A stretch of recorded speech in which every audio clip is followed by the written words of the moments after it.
Bonjour, chronique bande dessinée aujourd'hui, manga, avec Peleliu, Guernica of Paradise, volume 1 et 2. Il s'agit d'une BD de Kazuyoshi Takeda, dont le titre original japonais est Peleliu Rakuen no Guernica. Ça a été réalisé avec le concours de Monsieur Masao Hiratsuka, c'est traduit du japonais par Satoko Fujimoto. C'est publié aux toutes jeunes éditions Vega dans la collection Seinen. La BD japonaise est parue là-bas en 2016 et tout récemment ici, donc 2018. Ces deux volumes ne sont pas paginés, mais ils font en gros à vue de nez dans les 200 pages chacun, on va dire. Comme ses prédécesseurs, le numéro 8 de l'excellente revue Atom m'a fait découvrir un certain nombre de mangas ayant l'air intéressants, dont dans l'actualité cette série qu'est Peleliu Guernica of Paradise, due à Takeda Kazuyoshi, et dont la publication française vient d'être entreprise par un nouvel éditeur de manga, Vega.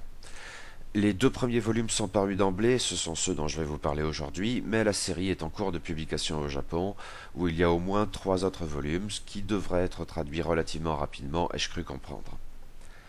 Peleliu Guernica of Paradise est un manga de guerre centré sur le récit de la sanglante bataille de Peleliu, une paradisiaque donc, petite île de corail dans l'archipel des Palaos.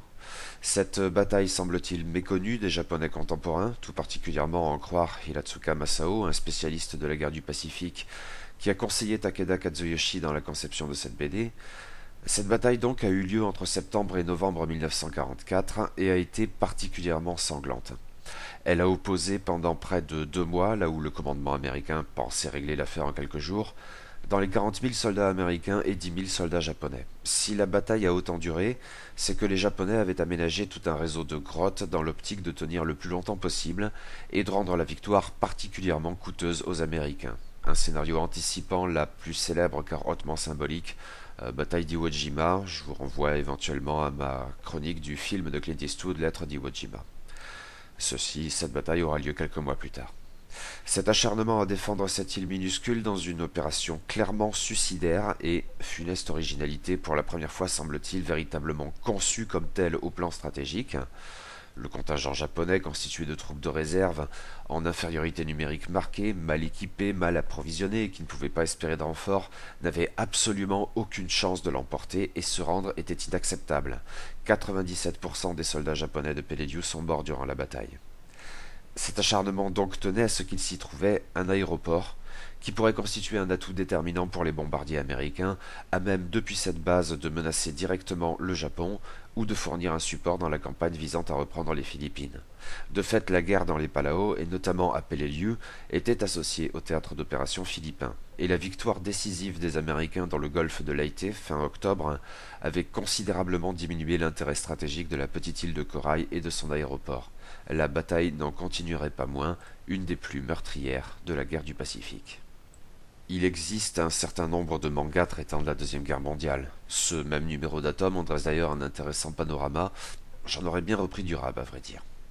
Et le traitement de ce sujet varie considérablement. De manière périodique, le regard des Japonais sur cet affrontement est tour à tour imprégné d'héroïsme, au point parfois du révisionnisme. Est-ce si étonnant dans un pays où Abe Shinzo est Premier ministre ? Et un point de vue violemment critique. Dans les évocations de la guerre en manga, dans ce dernier registre, on pensera aussitôt à Mizuki Shigeru, notamment dans Opération Mort et les tomes 1 et surtout 2 de Vie de Mizuki.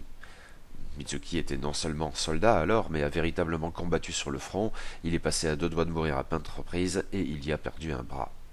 Peleliu Guernica of Paradise s'inscrit clairement dans l'affiliation de Mizuki, avec bien sûr cette différence essentielle que le jeune Takeda Kazuyoshi n'a quant à lui pas combattu, de toute évidence, mais revient sur des événements passés et désormais lointains avec l'assistance d'un historien. Peleliu est le récit d'une guerre absurde et horrible dans un cadre initialement paradisiaque. Le sort des soldats japonais émeut, mais l'inhumanité du commandement japonais et ses innombrables brimades et mensonges révoltent. À vrai dire, Takeda Kazuyoshi semble priser tout particulièrement l'évocation de morts parfaitement absurdes et anti-héroïques au possible. Tel soldat qui trébuche et s'ouvre le crâne sur une pierre avant même la bataille, tel autre qui est abattu par un décès en train d'agoniser et dont le doigt a été malencontreusement crispé sur la gâchette de son fusil, et quantité d'anonymes qui sont instantanément pulvérisés par une bombe tombée suffisamment près pour que la protection supposée de la grotte ne les sauve pas loin du monde, sans même parler des charges suicides. Appréciable ironie, la mort conne du sous-officier qui l'ordonne autorise ses subalternes à survivre encore quelques heures, quelques jours peut-être. Cet accent mis sur les morts absurdes ressort tout particulièrement de la tâche confiée à notre principal héros et personnage point de vue, le soldat de première classe Tamaru. Le jeune homme chétif et peureux, petit binoclard incapable de faire du mal à une bouche, au départ du moins, a ou avait pour ambition de devenir mangaka. Ses supérieurs le savent, et il craint tout d'abord que cela lui joue un mauvais tour, un énième déluge de baffes, la méthode disciplinaire par excellence de l'armée impériale. Mais les officiers entendent bien au contraire en profiter. Ils ont besoin d'un attaché au mérite qui a pour tâche de rédiger les lettres envoyées aux parents des soldats qui ont trouvé la mort sur Peleliu, ce dès avant la bataille. À vrai dire, une fois les Américains débarqués, la simple idée que ces lettres puissent parvenir à leur destinataire relève à son tour de l'absurde, à moins de procéder là encore comme dans l'être d'Iwo Jima. Cette mort ne peut tout simplement pas se permettre d'être ridicule et gratuite. L'office de l'attaché au mérite est donc d'enjoliver les faits pour témoigner avec ardeur patriotique et révérence pour l'empereur d'un nécessaire ultime acte de bravoure. Ce camarade qui s'est connement fendu le crâne en trébuchant, le vaillant soldat de l'empereur a bien évidemment abattu des avions ennemis en s'emparant d'une mitrailleuse, geste héroïque qui coûta la vie à des ricains en même temps qu'il sauvait celle de ses bons amis du régiment. Banzai! Tamaru s'acquitte du mieux qu'il peut de sa tâche, même en comprenant alors, illumination cruelle, que le désir de ce camarade de mourir dans un ultime acte de bravoure, comme son père, n'avait jamais été fondé sur autre chose qu'un odieux mensonge. Un même mensonge qui se répète de génération en génération. Le message est assez clair pour le coup, et les résonances très actuelles. Rien n'est épargné aux soldats de Peleliu, et sans que l'on puisse pour autant parler de complaisance, Takeda Kazuyoshi ne cache rien. La terreur des interminables bombardements préliminaires, la découverte de ce qu'ils ont ravagé la si jolie petite île paradisiaque de Peleliu pour en faire un no man's land lunaire, les terribles premières heures de la bataille où d'innombrables vies japonaises comme américaines sont fauchées en quelques minutes, le repli dans les grottes, les blessés qui agonisent, les ressources d'ores et déjà épuisées, en eau tout particulièrement, non, rien ne leur est épargné, et nous n'en sommes qu'au début. Maintenant, il faut voir comment cette histoire est racontée, ce qui saute aux yeux en regardant les couvertures.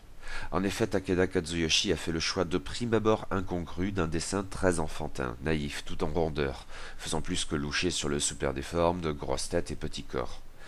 Mais il ne faut pas s'y tromper, cela ne fait certainement pas de Peleliu une bande dessinée destinée aux petits enfants. La naïveté du trait n'y change rien, ce récit est d'une extrême noirceur et d'une extrême violence. En fait, d'une certaine manière, ce parti pris archétypal renforce le sentiment de violence. Oui, ce choix peut tout d'abord paraître étonnant, voire inapproprié, mais je le trouve en définitive tout à fait pertinent, d'autant qu'il faut lui associer un caractère design bien pensé. Les personnages ont des traits simplistes qui devraient dans l'absolu les rendre indiscernables les uns des autres, ce qui dans pareil contexte pourrait d'ailleurs faire sens, et je suppose à vrai dire qu'il y a de ça dans la mise en scène des innombrables anonymes mourant dans un absurde anonymat. Mais c'est pourtant tout le contraire qui se produit. Les yeux myopes et sempiternellement plissés de Tamaru derrière ses lunettes rectangulaires, l'auteur expliquant au passage en quoi ce choix n'était pas rigoureusement historique mais pourquoi il l'a fait quand même, sont bien sûr le premier exemple que l'on a envie de citer, mais il en va de même pour les autres, ceux du moins qui ont un nom. La simple manière de figurer la bouche, un trait dans ce sens, une épaisseur dans l'autre, suffit à identifier le caporal Yoshiki et à exprimer sa naïveté et son dévouement. Une bouche et des yeux plus larges, il s'agit de sous-lieutenant Shimada, assez bonhomme, pas moins obligé de prendre les plus cruelles des décisions. Les lunettes rondes qui masquent ses yeux désignent le caporal-chef Kosugi, homme cynique et pragmatique, rusé aussi, qui ne se leurre pas sur les chances de succès des Japonais et fera tout ce qui est en son pouvoir pour survivre, quitte à piétiner les cadavres de ses compatriotes. La casquette et la moustache, c'est le fanatique et violent sergent Namoto, cette cicatrice et cette bouche large, c'est la brute Inokuma, etc. Et si les soldats américains sont trop anonymes dans cette optique pour bénéficier de traits aussi précis pour les singulariser, notons tout de même, car ça n'a pas toujours été le cas dans les représentations de cette guerre de part et d'autre, que nombre de ces marines sont des noirs, ils n'en expriment pas moins tous une même humanité. Tamaru, confronté à un ricain appelant sa maman dans son agonie, cela pourrait paraître convenu, mais cela touche bel et bien au cœur. Cette figuration, très subtile, en quelques traits seulement, est assez remarquable décidément, notamment eu égard à ce paradoxe voulant que l'identification aisée de ces personnages comme distincts permette pourtant au lecteur de s'identifier lui-même à chacun d'entre eux. Je manque de références manga dans ce registre, mais instinctivement cela m'a fait penser à Peanuts de Charles M. Schulz, dans un contexte certes on ne peut plus différent, et certes c'est là une comparaison très laudative, mais oui, pourquoi pas. Ce parti pris pourra donc déstabiliser, mais je le trouve pour ma part tout à fait approprié et pertinent. J'ai lu ça et là des critiques y trouvant quelque chose d'un peu bâclé, et je ne suis vraiment, vraiment pas d'accord. D'autant que ce choix s'associe bien sûr et de manière assez classique pour le coup à une esthétique plus ou moins ligne claire. Passer la rondeur naïve des personnages, si le décor a souvent quelque chose d'un peu abstrait, il peut cependant se montrer plus détaillé quand cela importe, que ce soit pour sublimer le paradis de Peleliu avant la bataille, ou au contraire pour exprimer la cruauté de la guerre en exposant la nature ravagée par les combats.